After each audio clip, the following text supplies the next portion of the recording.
تاسو د تعلیمي نظام تاسو وګورئ په تعلیمي نظام کې څومره خرابې دي او هر ځای ته چې ځې یونیورسټۍ ته ځې او کوم ځای کې خاص کر کو ایجوکیشن دی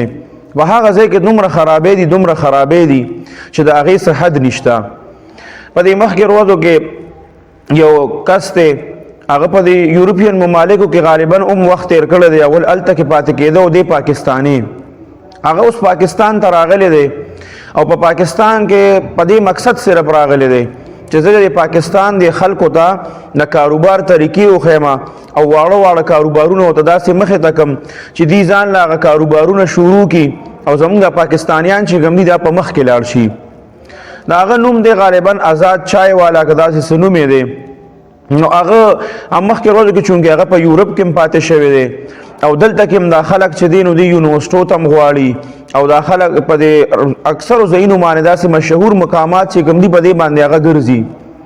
نو هغه ته د پاکستان مکمل د مخکې نه موته پته وه اوس ورته سمه ولګېده چې زما د راتګ نه بعد په دې پاکستان کې څه کېږي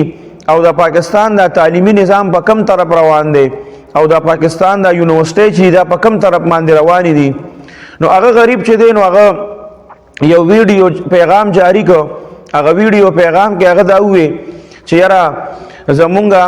دا یونیورسټۍ چې کومې دي نو زه د دې د چا چې دا لوریانې یا خوریانې په یونیورسټو کې دي نو زه هغې ته دا خواست کوم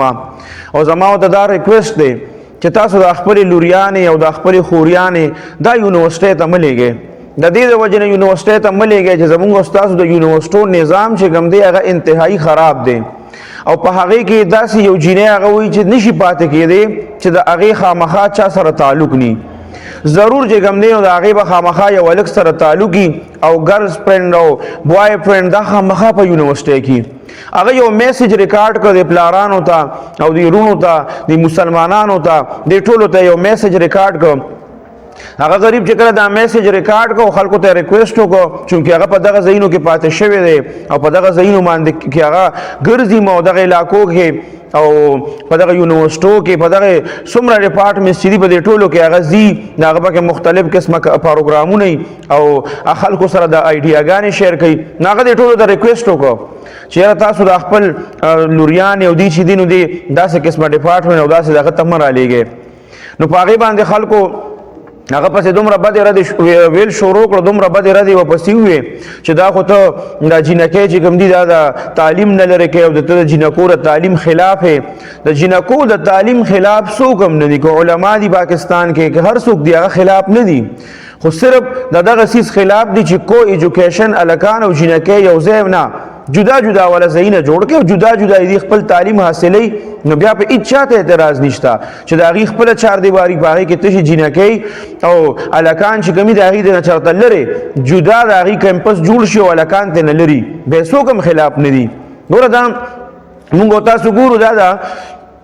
یورپ یو سازش دی هغې چې تاله فنډ درکوي پیسې درکوي نو هغې به د هلته نه تاله داسې یو څیز به تا ته مخې ته کېږي او داسې یو خبر به تا ته مخې ته کېږي چې هغې سره ستا دا نسل تباه کېږي او ستا دا نسل ورسره مکمل خرابېږي.